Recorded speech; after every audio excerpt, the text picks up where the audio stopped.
Hello out there. My name is Laolu Akonde and you are on to Inside Sources.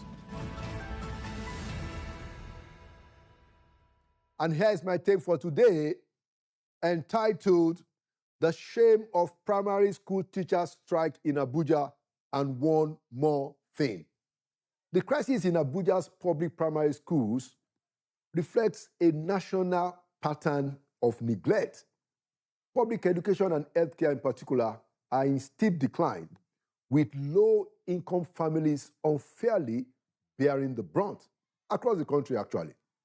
Quality education in many public schools is virtually absent, and it is the state governors and local government council chairmen that we have to hold responsible for this, not the federal government.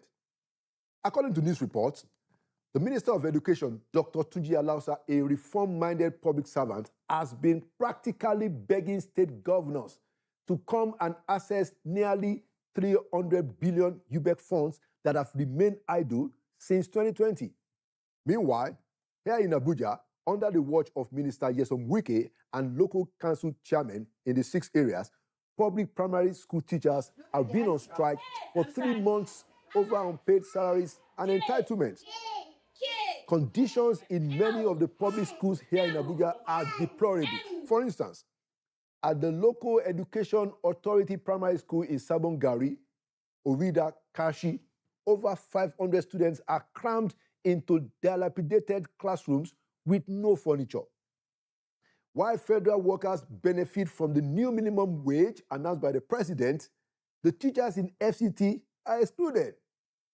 Daniel Adejo of the Federal Radio Corporation of Nigeria reports that the local education authority teachers in Abuja have begun a strike since April, and this has kept thousands of children at home, leaving many parents pleading for urgent intervention. One of the parents was actually reported as saying, and I quote, in Pidgin, "For the past 3 months, our pikin dey for house. Make the minister help us. Make him beg the area council chairman to do something. This thing no good." Unquote. The parent is correct. This situation is not good at all. On behalf of the teachers, the What About Us movement has risen up with the support of Action Aid Nigeria, and they are making the following demands. Number 1, immediate implementation of the 70,000 naira minimum wage. Number 2, full enforcement of the December 11, 2014 tripartite agreement. Number 3, payment of salary arrears from January 2025. And number 4, a clear plan to offset at least 5 months of the arrears. We suggest that the arrears are more than 5 months. Now, every person of goodwill ought to support these modest requests. This prolonged strike has paralyzed primary education in the FCT. Where is our compassion? Where is our conscience? Where is even the sense of duty? Inside Sources fully aligns with a call for a decisive action by the minister, and especially in particular, area council chairmen in all the 6 area councils in Abuja, to end this strike and restore the dignity of the teaching profession and get the children back to the classroom. Inside Sources will continue to focus on this matter without relenting until the shame of this strike, gone for 3 months, is removed from the land. One more thing. This is an appeal to governors. While it's okay for governors to accompany presidents on official visits once in a while, because, of course, that shows some sense of unity, and so you can't say that it is entirely inappropriate. But it is important that state governors remember that their jobs is in the state, and there are very pressing, urgent issues. There are issues of public education and healthcare in many of those states that require urgent attention. Many of the governors are not paying enough attention. And instead of showing greater concern about some of those challenges and showing a firm resolve to deal with them, some governors are turning themselves into members of the presidential entourage. I challenge any one of them to show us how many times did then Governor Bola Ahmed Tinubu in Lagos was seen tagging along with the presidents for commissioning in other states when he was serving in the state. During the president's recent trip to Kaduna, the following governors tagged along based on a statement by Mr. Bayo Ononuga, the presidential spokesperson. These are the governors, 11 of them. Governor Babajide Sanwo-Olu of Lagos, Governor Biodun Oyebanji of Ekiti, Governor Inuwa Yahaya of Gombe, Governor Hope Uzodinma of Imo, Governor Dapo Abiodun of Ogun, Governor Abdurrahman Abdulrazak of Kwara, Governor Sheriff Obuweri of Delta, Governor Abdullahi Sule of Nasarawa, Governor Nasir Idris of Kebbi State, Governor Monday Okpebolo of Edo, and number 11, Governor Umar Nemadi of Jigawa. 11 of them following the president just to commission an event. What are they looking for? And more recently, in Nasarawa this past week, several other governors, including those of Kaduna, Imo, Borno, Ogun, Kwara, and Benue, they also attended a presidential commissioning. They left their states.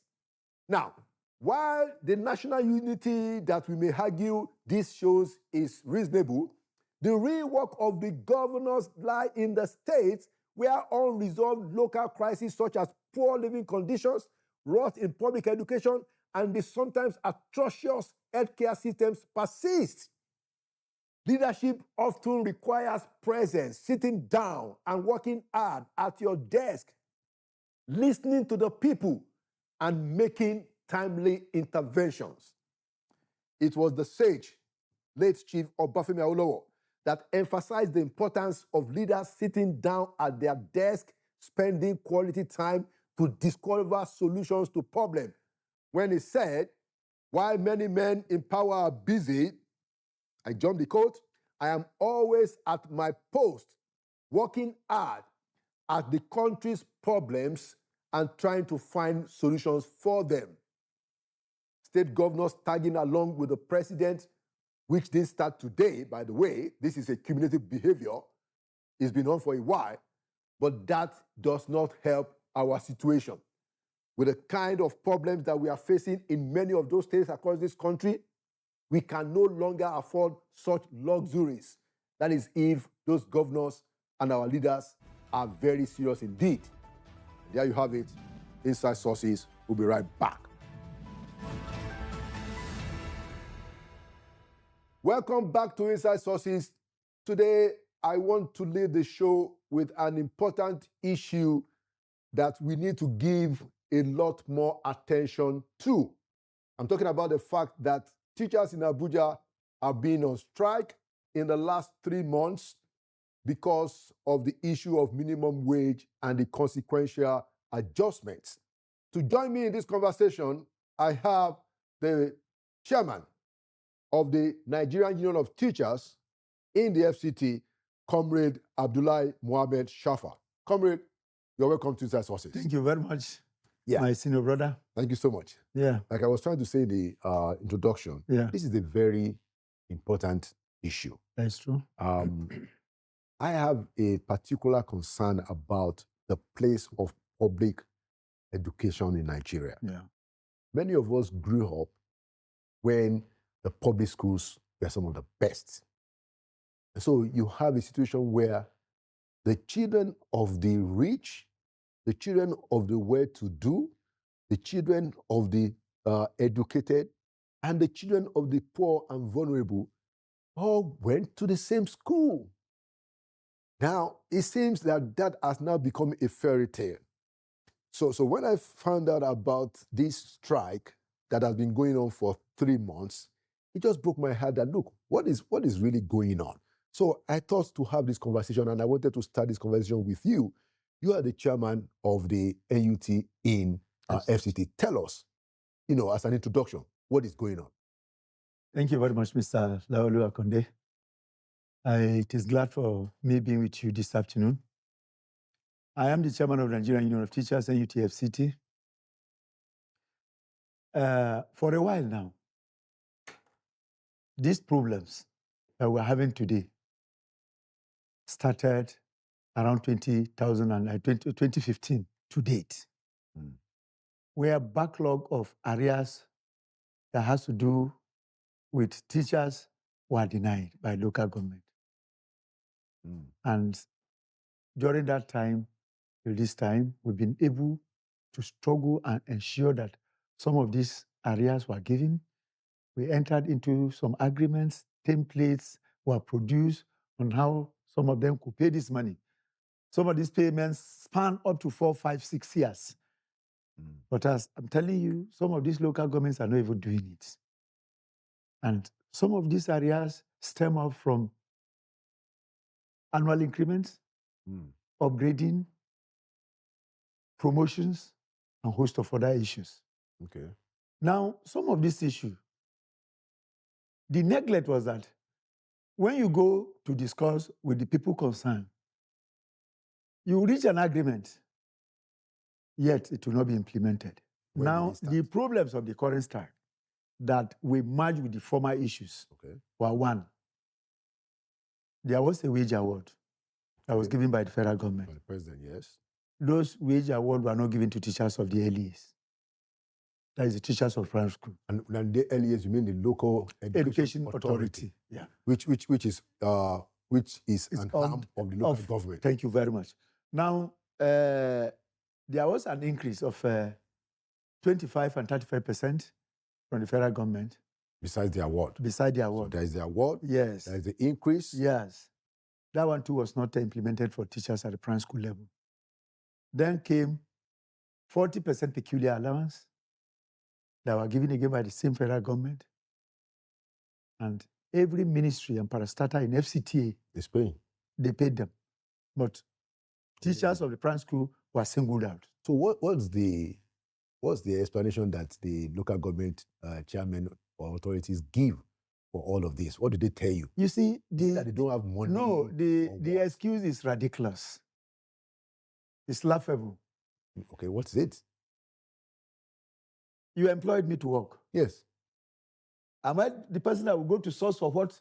To pay you again? Or to pay me back? Because that's the business of the employer. That is it. So the employers refuse to source for sources of paying some of this money. So rather, they go ahead to deny. So what did they say to you? What did they tell you? They say they don't have money. That local government is a third tier of the government, and that in the whole of these federations, no local government is paying these monies. I said, go to states where all these things were implemented.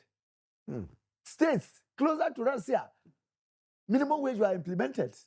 Like Nasarawa? Niger, Kogi, and a host of other states like that. All those states are paying. Kano, Lagos, Port Harcourt, Rivers State, sorry. They were all paying. Now, we are the seat of government.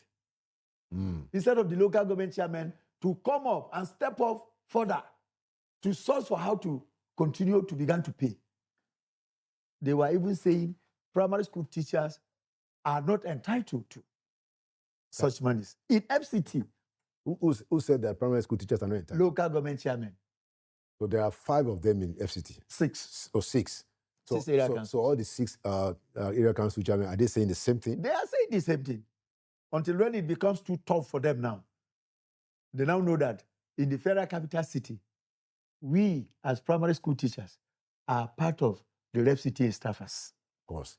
I mean, whatever it is, it's their responsibility to pay this money regardless. Now, there is something in the news that says that the Federal Capital Territory Minister, Mr. Nyesom Wike, gave some monies to the local government authorities to pay, but the local government are saying that the money is... Can you explain that to us? You see, when we went on strike in March, right, after 1 week of the strike, the minister called us, His Excellency. Okay. Barrister Nyesom Wike. He called you after? He called the union, and the local government chairman together and said, what is the problem? Good.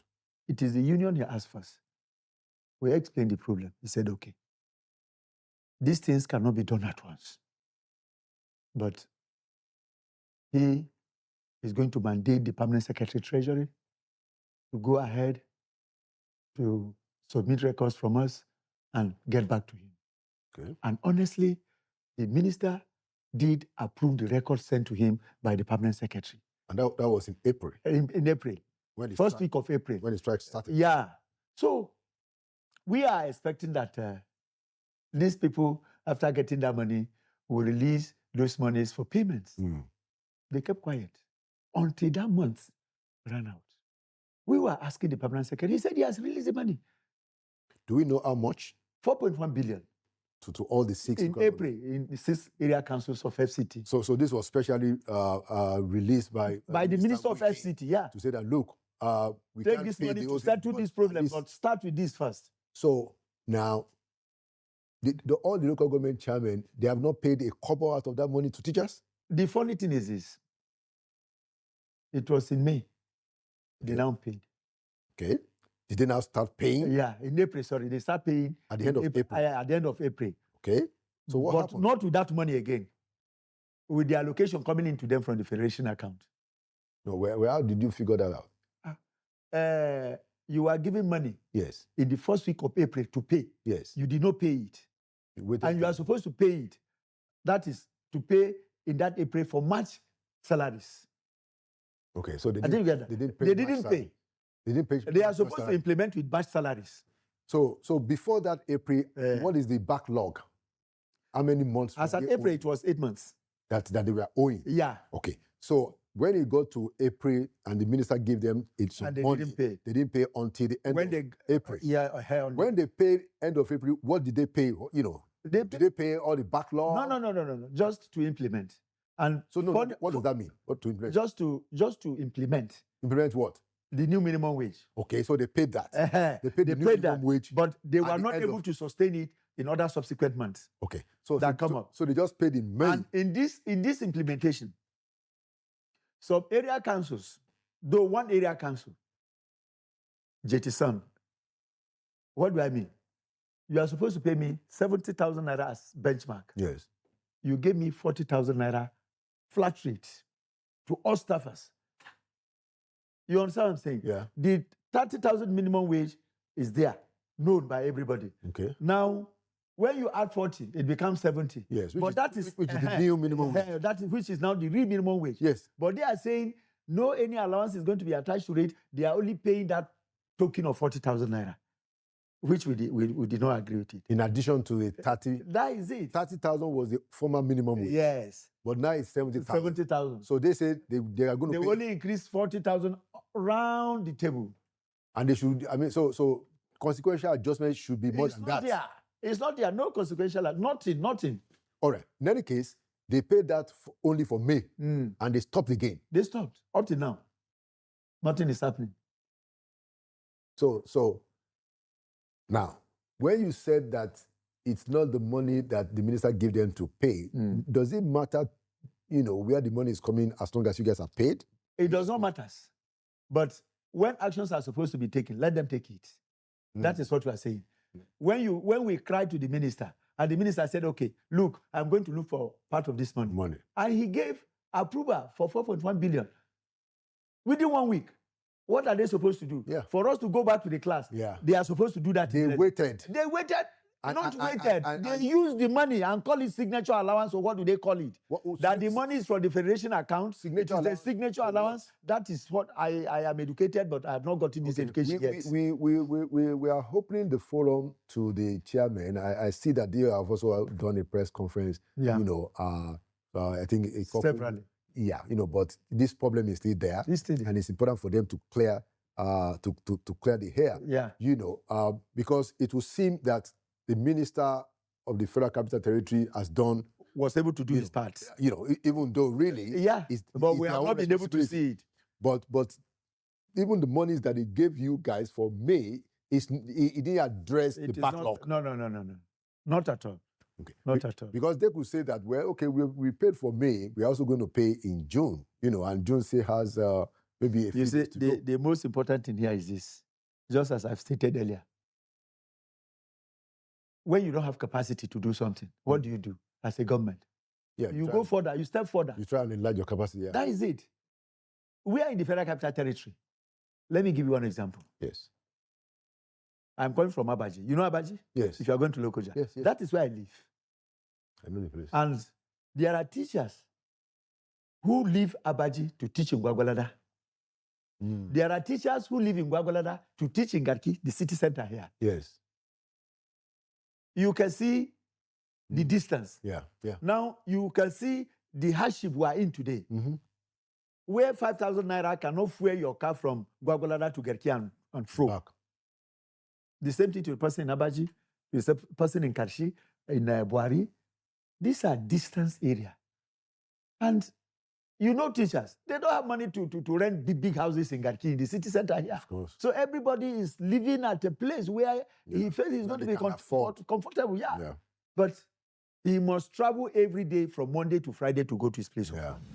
Thank you so much for coming. Thank you, sir. And we'll keep an eye on this, like I said. That's okay. Inside Sources, we'll be right back.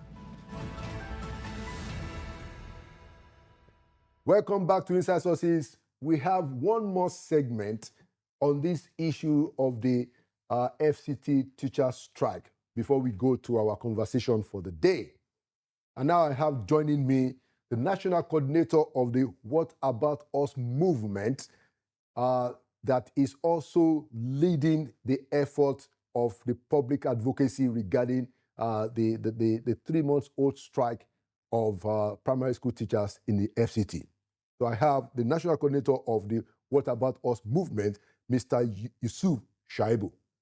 Mr. Yusuf, you're welcome to Inside Sources. Thank you so much. I'm happy to be here. Great. So first of all, tell us quickly, what is What About Us movement about?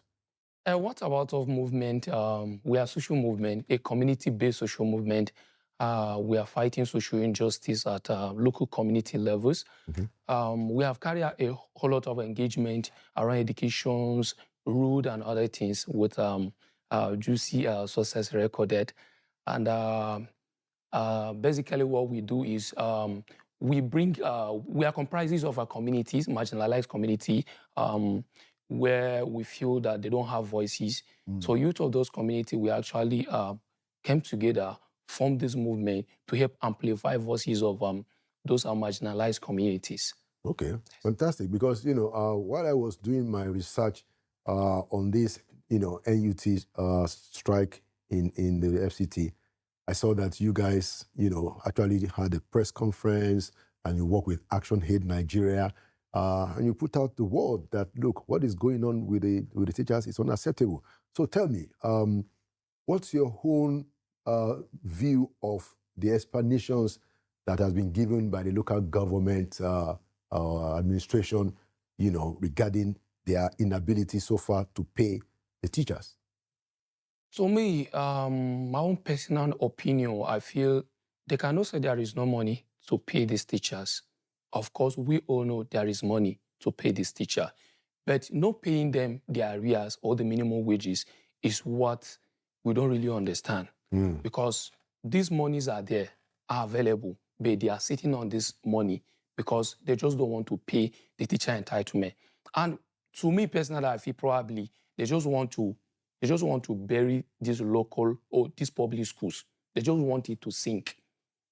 Because we don't see reason why private schools are now all over local communities which we know that they cannot afford private school. But you see private school now spread across communities, doing very well. Why public school are sinking? For what? I think last 3 months we were there at one of community at Amak there, Tunga Ashira, where we're campaigning for dilapidated school structures. Go to many early primary school now. The structures are dilapidated. These are the same community that have polling units. You can never see an electoral material having issue. If it had probably any issue during election, it won't be up to an hour. It will be replaced. They'll fix it. Yes. But what about issues of school? So you're saying that during election time, they use these schools as polling centers and everything work well. Yes, they use it. But when it comes to actually using the place to teach, that's where the problem starts. Problem starts, yes. Very important insight. Very important insight. So have you guys been engaging with the government and the teachers? What's your interaction? And then how did you got involved in this advocacy? So Most of the teachers at the primary school, Yes. we have volunteers. Like me, myself, I'm Right. one of the volunteers in one of the primary schools. That you teach them? Yes, that I teach. Voluntary. I also have a younger brother who attends this same school. Okay. So I'm almost caught at the middle. I know what's happened. I know the negative impact of this strike on the children. Yeah. And I know the negative impact of this strike on teachers. Mm. Yeah. So teachers were being forced, were being pushed to that wall, leaving them with no choice than to go to a strike. They need to feed. Yeah. Fuel subsidy have been removed. It's Yeah. clear, it's understandable. Right. Everything is at red now. There is inflation on almost every angle. They have to fuel their car. Yeah. They have to do everything. They have to eat. They have to clothe their families. Yet, minimum wages are not being implemented. They say it's being implemented, but it have not been paid. So to me, it has not been implemented since they have not been paid. Right. Probably it have been implemented in paper, but Not in reality, reality. it is not. Very important point, and it's a very good place to conclude it. But we are going to stay in touch with you and all the other, groups that are involved in this matter. We want to keep an eye on it until it is resolved, because our view is that, teachers are the ones that teach everybody. Everybody. And then public education in Nigeria must not die. And the way to ensure that it doesn't die is to raise all our voices, which is why I brought you on the show when I saw that, you guys were raising your voices about what is going on. We hope that we will be able to end this strike and get the teachers back in class by the government paying their money. Thank you so much for your service to the community and the fact that you mobilize people together. You told me that you have over 1,000 members in What About Us movement. Great job. And thank you for coming to Inside Sources. Thank you so much. All right. And there you have it. We will keep an eye on this issue. But in our next segment, we're going to have a conversation today featuring Mr. Omoyele Chuore. Welcome back to Inside Sources. Today, as we continue the conversation on the future of our country, we want to look at some of the new narratives around June 12 and a few issues around the state of the nation. To join me in that important conversation, I have the presidential candidate of the African Action Congress, who is also a leading activist in the country and a media mogul. I'd like to welcome back to Inside Sources, Omoyele Chuore. Thank you very much for having me. All right, thank you for coming.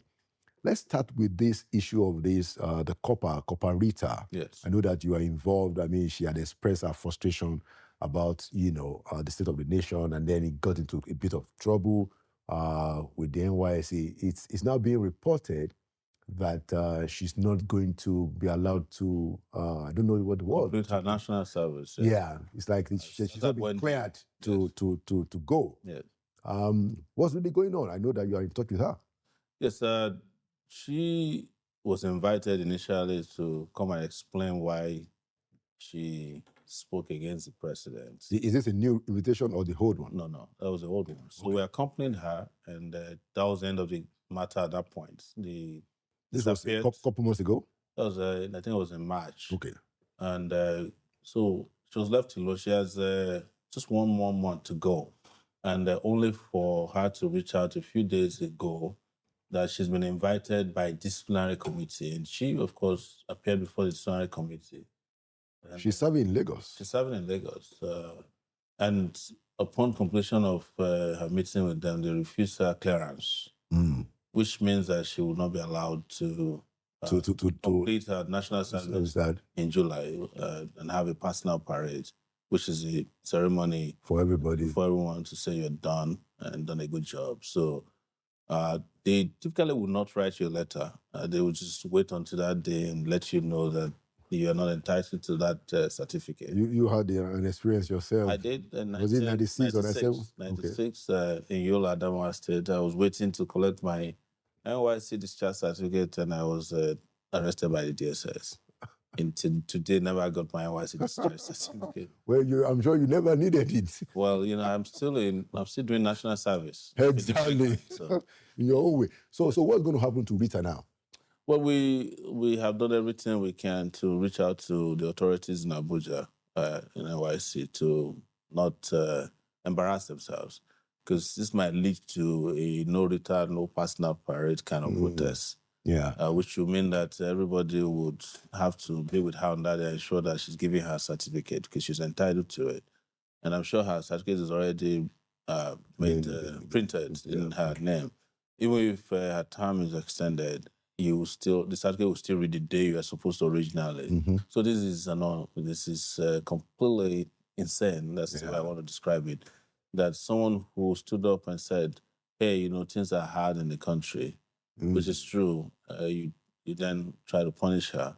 And don't forget that it was after her outburst and her social media post that youth corpers who were paid 33,000 naira before then got paid 77, they got upgraded to 77,000 naira minimum wage for corpers, or what they call alawi. That's so they should all be, her colleagues should be proud of her, the country should be grateful to her. And as I described it yesterday night, this is actually national service to speak truth to power. I mean, it's, we have to express the worry about what some people have actually described as the shrinking space for civil. It's unbelievable dialogue. That is happening with the I call them our friends, or frenemies, who came on the back of fighting for human rights, pro-democracy, people who had engaged in protests several times, people who had, done things that could be described as treason. And some of them actually haven't been originally cited for treason, and they're using the same government under a democratic era to victimize citizens as largely as they're doing now. It's just unspeakable, horrible, and unconscionable conduct on their part. But I don't think they have conscience. Today, before we came here, I was also in court with some of the young people, some of them a little older, who were arrested in August of 2024 for participating in the governance protest. They are still on trial for treason. So in that case, I thought the Attorney General entered Nole, Nole prosecution. For the minors. Oh, for the minors, okay. But he has refused to enter Nole for the non-minors. The non-minors. Yes, the comrades. Well, I mean, it's... the point that I like to make is that I do know that it's, having served in government, at times it's possible that the people doing this are not the IOPs, but this is the opportunity they get to fix it. Because, just like you said, many of the president in particular, we know of his democratic credentials. And if he's not part of what is happening now, including what is happening to Rita, I think this is an opportunity to step up and make sure that, the lady is not harassed for speaking her mind under a democratic government, And just like you also said, even these protesters, if they have any evidence, maybe tell us what happened in court.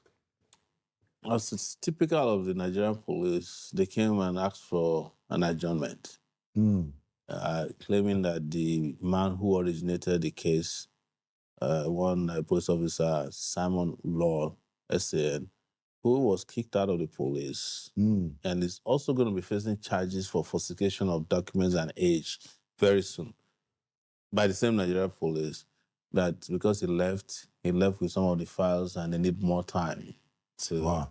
I hope people... reorganize and commence the trial properly. But this has always been their strategy to waste time.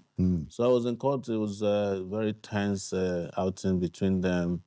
The lawyer from Femi Falanas Chambers, Marshal Abubakar, Deji Adeyonju, and the police lawyers. They were slugging it out. But are the defendants, they are not under detention?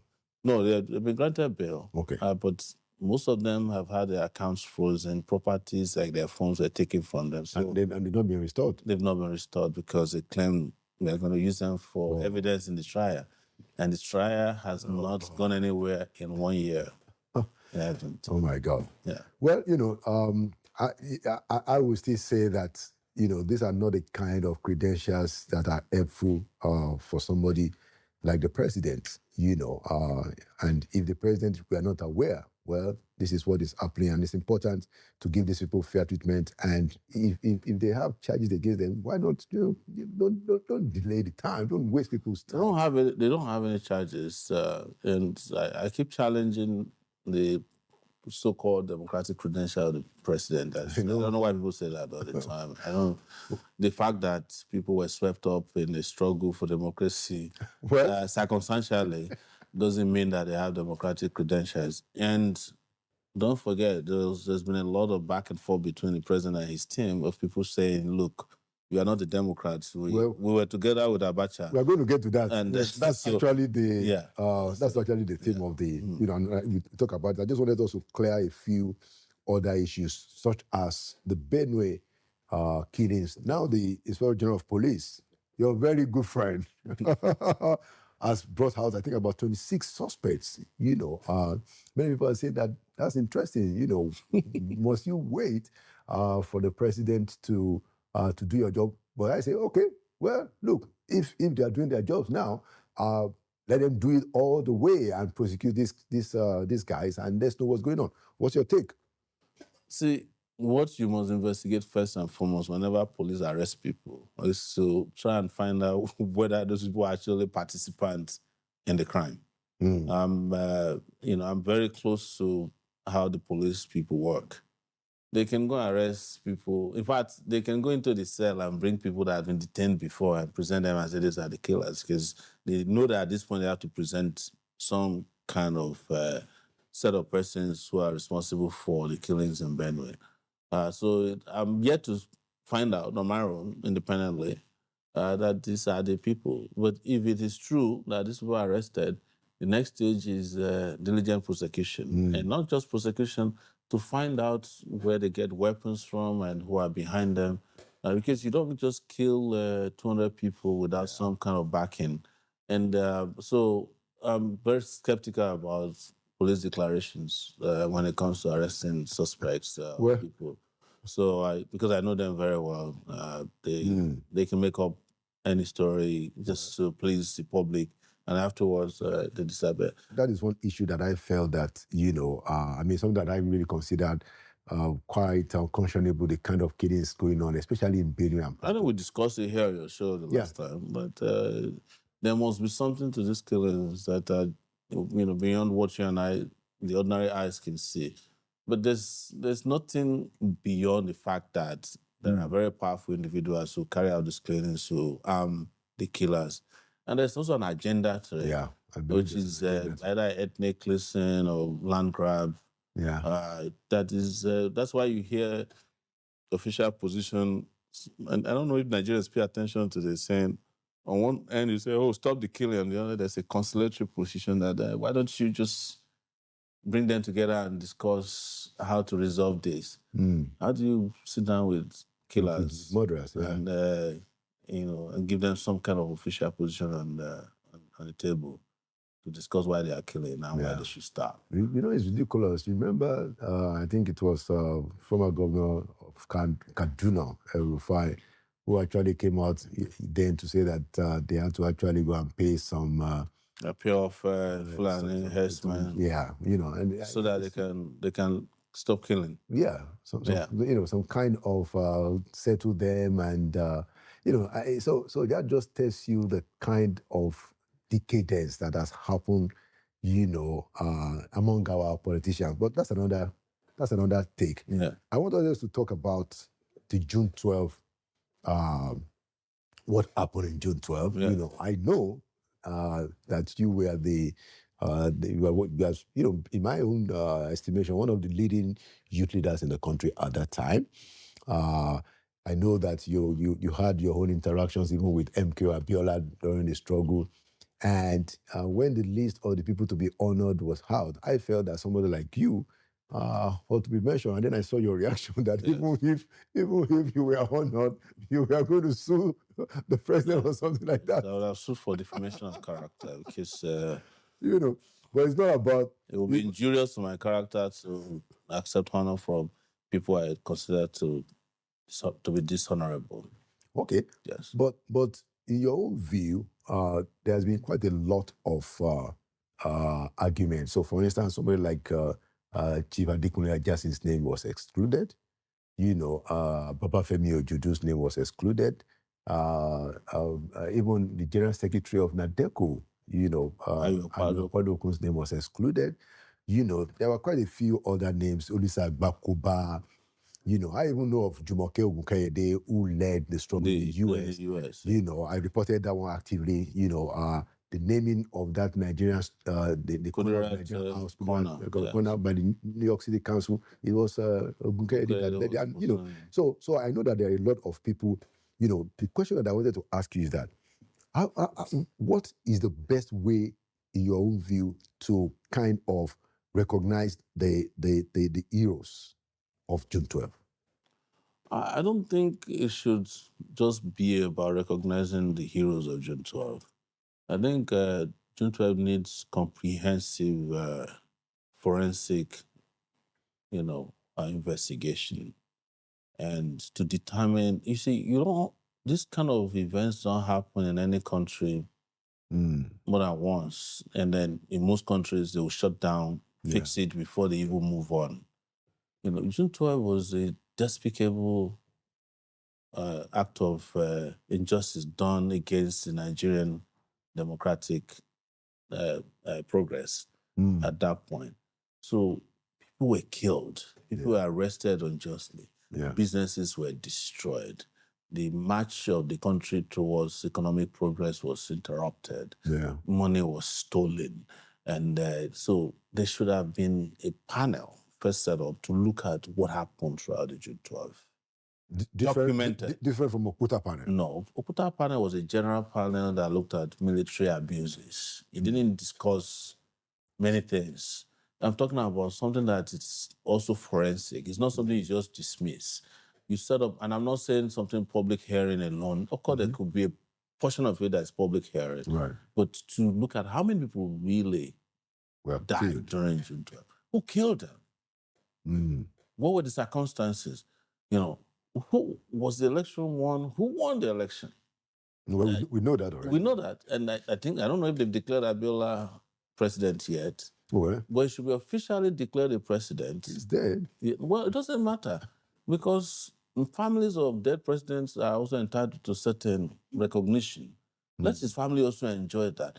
So all this should be discussed. Up to the students who got expelled from the university, all this should be documented by the Nigerian state and then put in one place. June 12 should be taught as a course from primary school to secondary school, to say this is what happened to us. It's just like going to South Africa and saying that you don't know anything about apartheid, or that we shouldn't talk about apartheid. They're still investigating apartheid till tomorrow. Yes, the Jews are still investigating what Hitler did to them in Germany. So why should something of that magnitude just be glossed over? That is why the likes of Babangida are writing books. Yes, and it's very interesting. Maybe the starting point is to look at everybody in that hall who came to Babangida's book launch. First of all, put them aside and say, come and explain what you knew about the annulment of the June 12th. How did you benefit from it, or how did they affect you? Because so many of them even came out openly and said, well, we really enjoyed ourselves. So, but of particular note would be those who were killed. To let us have closure, those who disappeared. And for everybody who is still around, who was in the military services, the police, we call them, whether you are 80-something years old, because the people who committed atrocities during the civil rights era, they are still facing the consequences of their action. I remember, I think, when the US, when an 84-year-old guy was arrested and jailed for the bombing of the Birmingham church. Maybe he died now, but this must be some 10 years ago. I remember that. So you can't just have closure without inquiry. That's the point I'm making, and that would be my position on June 12th. And then to compensate people, not national award only. I know of a guy whose leg was cut off during June 12th. He's still alive. There should be a fund set aside to compensate everybody who lost something. That's because you can't give everybody national award. And yes, this is not. I mean, it's part of the reason I can never accept a national. It's like it has become what Nigerians call war. Every Tom, Dick, and Harry gets a national award. I can't even associate myself with it. Apart from the fact that I generally don't like awards, but this is how I think the June 12 era should be approached. Yeah. Critically and intellectually and historically. Yeah, I mean, I also think that, and I've also called for that on this program, that there should be some kind of truth commission. It may not necessarily be a truth commission, because for me, truth commission sounds a little bit esoteric. Because and we it's have to reconcile. Yeah, this one we are not reconciled. We just want to find, this should be a fact-finding mission to find out what went wrong with everybody, who pulled the trigger, who gave orders, because some of them are still around. Yeah. That is why people like Mustafa can run for president, because he just look at you and laugh at you and say, we shot and killed some of you. Yeah. You know that some of those guys he was using at that time, and I confronted them once openly. They're still with him till today. Oh, wow. Yes. The guy who was accused of exposing Kudirat's location to them is still with Mustafa. Wow. They're still hanging around. That's the guy, who was Kudirat's PA. Is now Mustafa's bodyguard, or one of his many bodyguards. Wow. You are hearing it from me, yes. Interesting. Yes. Wow. That's so I mean, yeah. I mean, certainly. Most of those BG guys are still around him. Yes. Wow. That's a serious one. Yes. That's a serious one. Anyway, let's move along. Point well made. I just also don't think that we have done it right, Sha. At all. I don't. So we're just, this is just haphazard, and that's what you mentioned. Yeah, let's use this occasion to just remember some people, and exclude the ones that are not too nice, so that we send a message to them that we don't tolerate the way they are behaving and all that. And because it's done in a haphazard way, maybe they just ask one person last minute, please, can you compile a list? And the person will remember that Ojudu offended him. And Agbakoba did not support us during the election, and whomever. So that's what happened to this ad hoc leadership arrangements. My view is that the list, for the aspect of honoring people, should have nothing to do with the whims and caprices. That is if the list is prepared by honorable people. Yes. Anyway, yeah. But what do you think about what Lamido, Sule Lamido, the former governor of Jigawa, who was the secretary of SDP, who made some very, I think quite ridiculous claim. Yeah. What was your take? So some of the claims that Lamido made may sound outlandish. That's Lamido's style, They might have gone to him and said, look, we need somebody to say something outlandish, and he decided to say it. But we must not also ignore some of the truths in it, that Tinubu was close to Abacha. The reason I'm saying so is that I also listened to Olagunso Yoyinlola. What did he say? He spoke in Yoruba. I just watched it this morning, where he said Tinubu was supposed to be his deputy. If Abacha hadn't died, they had this arrangement where they want to have a diarchy, where there will be a military governor and Tinubu was supposed to be, Tinubu was supposed to be his deputy. Never said that publicly? Yes, you can look for it. Yes, he just said that publicly. I watched it this morning. It's a recent interview. So I know that. And also, as I was stated, and you were in the US at that time, that no, I was here. I mean, in 1999, maybe. Oh, okay, 1999, yeah. Oh, yeah, of course, I was in the US. One of the things that happened in 1999 that was bizarre was that this was now under Abubakar. Yeah. These same Tinubu people were so close to Abdul Salami. The first international award they arranged for him, or honor, was at the Chicago State University. Was Tinubu involved in that? Of course. Tinubu was involved in that. I'm sure he's the one who recommended his university, his so-called university. But Oshoba was there. In fact, I confronted Oshoba because we went to protest. I confronted Oshoba. I was there. Yes, that was the day Kayode Oladele served Abubakar the lawsuit, accusing him of killing Abiola. Yeah, we were outside, and Abubakar had to settle that case at the end. Yes, because But I because just think that he couldn't get rid of the case. Yeah. So what I'm trying to tell you is that they were close to the military. There's no question about the fact that they were close to the military guys. Because, and this is the reason I said so, that regardless of what you said, but I have my own issue with Lamido. Lamido sold out June 12th. There's no question about it. Yeah. With Aneni and all of them. That's who they are. You know, even Jonathan Zwigina sold out. And Zwigina was Abiola's communication director at campaigns. Right. You know, all of them, up to Babagana Kinjibe, they sold Abiola out. But they are also trying to rewrite the history. Reason being that they thought that this June 12th history will go away. Yeah. They thought that June 12th is just going to disappear. But they are surprised that it keeps coming back at them. And that the new generation of younger persons are discovering their perfidy. That's why you see they're saying it's not me alone. No, all of us did it. Yeah, and that's why. So, but I also think that Lamido was trying to be outlandish and trying to be political. If anybody sold out June 12th, first and foremost, it was Lamido and the rest. But do I doubt that Tinubu and the rest of them had back channels with the military? I have no doubt about it. Okay, let me give you my own take. Yes. You know, because I have also thought about it, and that's the reason why I also wanted to discuss with someone like you. You're on the ground. Now, I was also on the ground up until 98.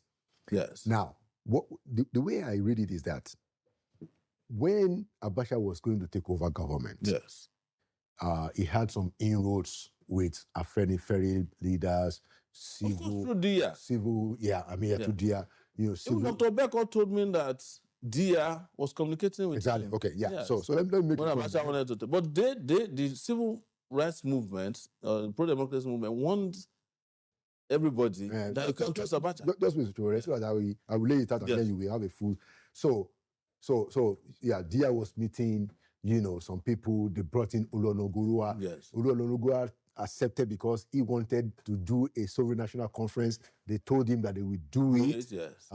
Even Chief M.K. Abiola himself seemed to have nominated some way. The cabinet that Abacha first used was likely what I think Abiola was going to use as his own cabinet if he had been sworn in. So let me lay out the issues. So there was some kind of quote unquote agreement, some deal with Abacha because MKO felt that, you know, Abacha was going to give it to him. Hand over power. All right. Yes. So that seems to be, I don't think you can accuse anybody who was involved in that, in my view, of selling out because MKO himself was involved. But wait, don't wait, you come back. Let me finish it. But after it was clear that Abacha is not going to do what was agreed, of course, we knew what happened to Olonogurua and his son and all of that. You know, how, you know, the Nadeko leaders said, okay, look, now we've seen that this guy, Afenifere also said, this guy, Abacha, is not going to do what was agreed. Come out. Do you remember, Sure? Yes. He said, come out. Come out of the government. Now, that was, in my view, that was where we can really now say that, okay, if we thought that Abacha was going to, with Dia, we're going to do the thing, we're going to have a deal, and they got there, and they didn't do it, and we now said, come out, and you didn't come out. In my view, the people who did not come out are actually those that sold out. And to be fair to President Tinubu, yes, I also think that he was also interested in something in Lagos. There's no doubt about that. What's his name? Kola. Yes. Kola Abiola has talked about it. Exactly. I was going to mention Kola on the record to say that, yeah, he wanted to be military administrator or deputy or commissioner. I think, you know, but to the extent that MKO himself was involved in the government of Abacha, I think that one can be overlooked. What we shouldn't overlook is that after everybody now saw that this was not going to happen the way we felt, and Afenifere and Nadeko said, come out. Those who did not come out, in my view, those are the real people that sold out. No, where I disagree is that, and this is why I'm calling for a comprehensive forensic review of what happened during June 12th. Because some of these truths will find, and that some of the people you think are innocent are not innocent of involvement with Abacha or involvement with, you know, all kinds of back-channel dealing. I still find it curious to today that someone like Tinubu is very close to Babangida, who annulled the election of the person he said is the best, which is Abiola, his candidate. But Babangida sent him to jail too. Who sent him? Who didn't Babangida send to jail? Exactly. As young as I was. Exactly. Babangida sent us to jail when I was 21 years old. At the drop of a hat. They sent us to jail. They expelled me from the university. Sending people to jail is not Babangida's problem. He even said it that when he came and Ghanaian was giving him problems, he looked at it as everybody has sent this guy to jail. Let me send him to jail too. But the real issue is for us to also not ignore so many of these chatters that are coming out of people who knew what went down during June 12th. Because in doing this very critical analysis of their positions, we might find out the reason why we have a democracy. They were supposed to have a democracy, but we don't have a democracy because the practitioners never believed in democracy. I hope that the president can do what is right. He still has the opportunity. He has 2 good years to fix this thing. And it will be the best thing that he did if he ever did. But hey, we'll see what happens. Thank you so much. My response to that is grab the book that says hope is not a strategy. Thank you so much, Moyele Showore, for coming to Inside Sources. And thank you for the hard work that you do, speaking truth to power and, trying to push this country in that direction that we all believe it ought to go, which is what I also believe, that Nigeria is a great country. Clearly, our destiny is far better than where we are today. Absolutely. And we will not give up. We won't. That's why I didn't go back to New York, by the way. Well, we're going to stay here. We will stay here and make sure our country work. Absolutely. So that we too can become a nation that would earn the respect of the entire world. Absolutely. Yeah, we deserve it. We do. We do deserve it. Thank you so much for coming to Inside Sources. Thank you for having me. All right. And there you have it, another edition of Inside Sources. Like we always say, Nigeria will prevail. It means Nigeria will win. Nigeria will win because we will not relent. And one day we will get a break that takes us to that destiny that we all believe. My name is Laolu Akonde. And by the grace of God, I'll see you at the next edition. Thank you for watching.